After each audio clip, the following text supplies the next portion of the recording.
RC Every Day. We're back again with the rat rod kits. These are the kits that I'm selling, and yeah, as of today I've got some good news that we're in the works of actually getting some now. I had a bunch of stuff fall through, and yeah, so anyway, that was exciting for me, probably not for y'all because of the timing and everything, but whatever. It's the internet, it's how it works. This video I'm going to show you the easy way that I do windows on these. If you've watched any of the other rat rod builds, you know what I do. I do the same thing every time. I use packaging, like RC4 drive axle packaging. If you bought the kit, you got you an axle, save this stuff. This will be your windows. Now, I don't ever do side windows because eventually we'll get to the point we put an interior in this thing. But we're going to make a windshield and a back window, and this is just as good a Lexan as anything else. And typically I use hot glue to put it in. It works out well also because I do the windshield, and then whatever dash I make can go over that, so it hides the bottom edge of the windshield, so when you look in it you don't see it. But we'll get to that in a later video. We're just doing one step at a time with this thing. So I'm going to pull this body off here, and yeah, we'll get started. I'm going to get something to lay down here so I don't scratch up my patina. And yeah, we'll get started. So another good reason why I use magnets for the firewall is because the way the body mounts on this, you have to pry it out. You can see it just lifts away from the firewall. We can get it to let go on this side. I used probably a little bit too long of stud on there. There we go. And we'll pull it up. And we'll go ahead and take this off. And that's our battery mount. Remember that video was a couple videos ago. It's in the same playlist for the kits if you have any questions about that. So depending on how crafty you are, this does have a recess in this body for a window frame. So if you really were good, you could print a piece, or even you could make one out of something. You could put the Lexan on the outside, fit it in that groove, and put your trim over it. The back does have a recess as well, but that's a little too rich for my blood. So anybody that's been with the channel for a long time, you've seen all of my sketchy old scissors. I finally did pick up some nice new scissors. These were $18, so I hope they don't go dull too quick doing stupid stuff with them. So I'm gonna take this stuff out. Again, another recycling tip, not the silica gel, let me get that out of there. The foam, both pieces, this stuff works great for seats. So like on like the green rat rod there in the back, I've bent a little piece of metal, and I just put a piece of this foam on the back and the front, wrap it in fabric, and it gives you a little bit of cushion without taking up too much space in your interior, and it works out great. I've also used this stuff as well, just cut it into strips as thick as I need. Makes it a little bit more plush. Just depends on how much space you got to work with in your interior, but we'll save this because we'll be using it later, and of course we'll save what we don't use of this packaging for more windshields in the future. I've probably used about 3 or 4 of these on windshields now. All right, cut the flap off of this. We'll use this for the back. Just have a little bit of overhang all the way around, and yeah, let it go. It's got some lines in it, but it's all right. I've noticed that over the years, the scratched up Lexan, the scratched up packaging I've used, really doesn't look bad. It kind of fits the look of the car. So I'm gonna leave about a 1/4 inch on those sides, a little less on the top because we don't have as much space inside of there, and probably about a 1/4 inch on the bottom. Just a place for the glue to get without getting it in the actual window. I don't think I cut that very straight. This piece has a bit of a curve to it. I'm not in love with that, but it'll work. Got the hot glue gun heating up. I've been using it on high. This is just a little cheapy, nothing fancy, high and low. And yeah, you see here it dumped an entire stick out. Pretty much everything in the chamber that was melted, it dumped out on me yesterday when I did the bedsides. So put it on low, having good results with that. It's just about warm enough now. Let's see if I can get this with my big hand in there. I'm just gonna put, I'm gonna fold that in. Start putting some dots. Of course, the first one I did, I put it in the wrong place. Got a little too close to the edge, but it'll be all right. I'm gonna work kind of quick, going all the way around, and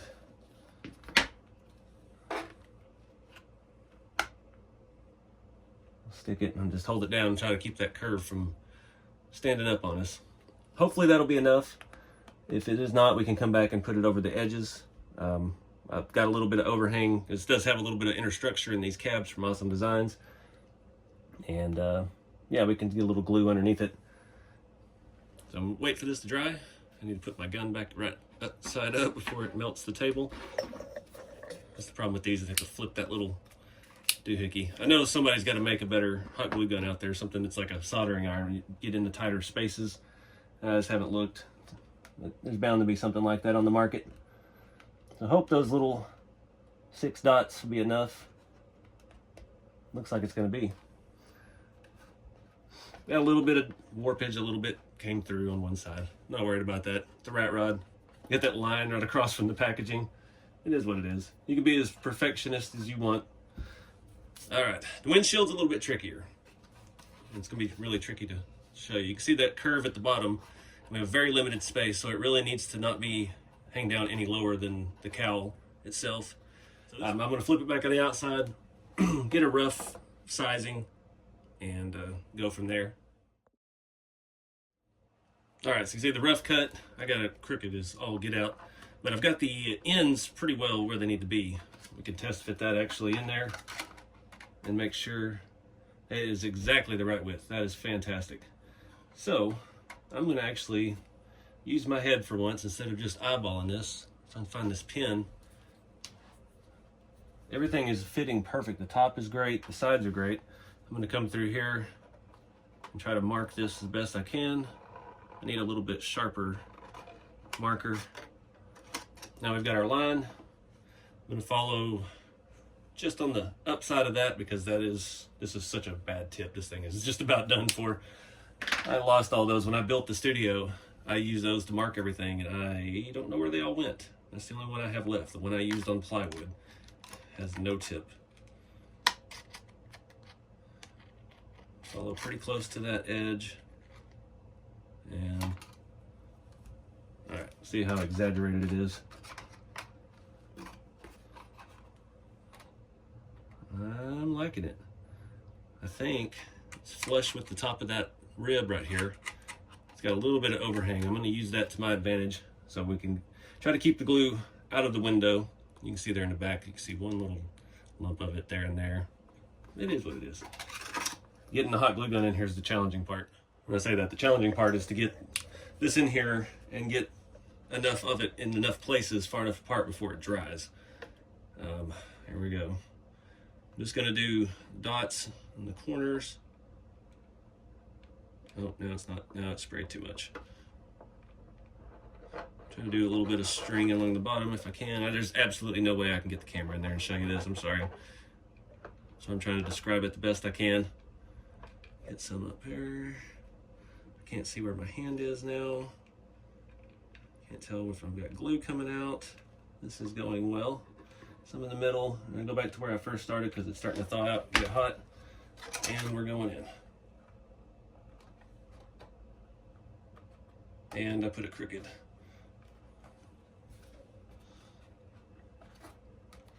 I think we're still good though. It starts setting up so fast. That's another reason why I used to do it on high with the hot glue gun, so it stays hotter longer. But then I started having issues with it warping the Lexan, and I've had it actually warp the plastic before. It wasn't a printed plastic, it was I think it was actually like a vacuum body of sorts, and it actually damaged it on the outside. So gotta be careful with the heat. Less is more with the hot glue.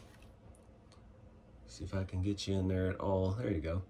See, I just put a little bit here, a little bit there. It's off to this side just a little bit, but it dried so fast that it is not gonna matter. It's not pushing out. Got one little strand hanging down here in the top. It's actually on this side, isn't it?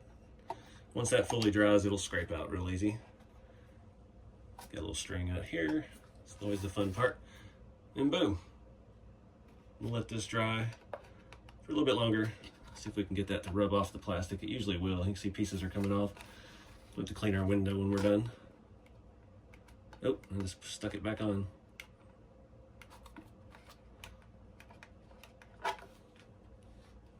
Yeah, I'll let it dry. I'm gonna quit rubbing on it. All right, guys, that's it. Super easy, real quick and easy. I got the sticky stuff off with this. This 91% alcohol is great at removing adhesives. If you ever debadge your car, this is the stuff to use to clean it up. It's not harmful. Just make sure you've got a really clean microfiber to scrub with. But yeah, got that glue right off, so looks perfect. Just adds another layer of depth. Not sure what we're gonna do next. I'm still on the fence about the engine. I don't know yet what direction I want to go with that. I mean, as you see, I painted it the same color as the bed sides, but after weathering, this is very blue, that's very green. It's kind of neat how that worked out. So definitely have to weather it the same way for it to match if we go with this engine. I'm still kind of brainstorming. I'm not trying to rush this build, but I'm trying to cover all the stuff that you'll need to know with your kit. So if you buy a new axle from RC4 Drive, or a lot of their stuff comes in this type of packaging, be sure to hang on to all that. It is super handy on custom build stuff. Gives you windows, gives you seat foams, everything you need. You could even do like the littler packaging, like these shocks, these little Bilstein 50mm and 60mm shocks that you use on the kit. They come in plastic packaging. The front's shaped, you know, but the back of it's perfectly flat. Might be able to make a windshield out of some of that, at least a back window. Yeah, there's lots of ways to reuse stuff. That's what rat rodding's all about. It's making the best out of what you got and trying to do it as cheaply as you can with cool stuff. But I'm gonna wrap it up, guys. I appreciate y'all watching. I appreciate everybody that's bought a kit. Working on getting them back in stock. Things are looking up. So stay tuned, keep it scale, and I'll see y'all next time.